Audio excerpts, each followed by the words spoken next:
J'en profite également pour vous présenter Monsieur Jean Gabriel, qui est un adepte de l'actualité, des philosophies et autres formes d'entertainment qu'on retrouve à partir du 29 février 21h30 au théâtre Montmartre-Galabru dans son spectacle Smiley. On démarre avec toi et ta revue de presse. Allez, on parlait de Glidden, site de rencontres extra-conjugales, ça tombe bien, rubrique Saint-Valentin, tout Paris en parle, évidemment, Benjamin Griveaux. Ah oui. Ancien porte-parole du gouvernement, un avocat qui, après avoir eu son barreau, est monté en politique à la force du poignet. Il a dû retirer sa candidature après la publication de vidéos coquines. Vous les avez vues? Non, j'ai cherché. Jonathan, voilà, Je l'ai au moins cherché. un honnête. Non mais Jonathan qui les a pas vus. Moi j'ai vu moi. C'est vrai. T'as vu? Ouais, T'as j'ai vu vu ça.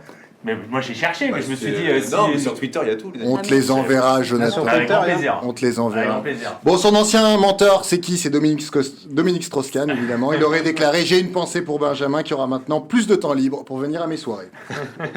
Alors, c'est encore un Russe qui est à l'origine de l'affaire, l'imprononçable Piotr Pavlinsky. J'essaie de le prononcer. L'imprononçable Piotr Pavlinsky. C'est un artiste fou russe qui est connu pour s'être cousu les lèvres. Dommage qu'Aya Nakamura n'utilise pas la même technique. En même temps, on se souvient que la même histoire de sexto avait touché Jeff Bezos il y a quelques mois. Donc pour Benjamin Griveaux, l'avenir est lumineux, il n'est pas trop tard pour faire une carrière dans le X ou devenir milliardaire. Voilà. C'est pas mal. Coronavirus, on est déjà à 1700 morts, 70 000 contaminés. Faites vos jeux. Donald Trump a prévu que l'épidémie s'arrêterait en avril. Quand on pense que la Chine est terrorisée par un pays... Quand on pense que la Chine s'est fait terroriser par un pangolin, la prochaine fois qu'on aura une guerre contre Daesh, on enverra une chauve-souris. Tout simplement. Bonne nouvelle, Patrick Balkany est sorti de prison. Balkany, il est très fort, il est sorti plus vite que dans Prison Break, sans tatouage, sans frère. Dans la saison 2, il va se faire masser par Grain de Riz. C'est Baron Noir en mode plus belle la vie. Ce week-end, j'ai aidé un migrant à traverser la frontière. Voilà. Ah, Je vous le dis, nouvelle. ça m'a fait chaud au cœur. 12 000 € un Blablacar. En plus, il n'était pas encombrant, il a circulé dans le coffre. Je l'ai mis dans un sac Vuitton. On n'a pas tous les jours la chance d'avoir Carlos Ghosn à ses côtés.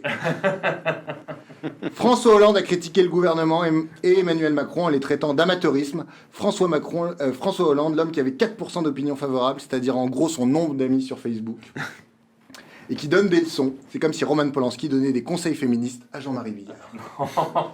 Et la seule bonne nouvelle de la semaine, l'actualité, Jean Gabriel reprend son spectacle. Bravo. Le 29 février, au Théâtre Montmartre-Galabru à 21h30. Venez nombreux. Merci. Merci. Merci.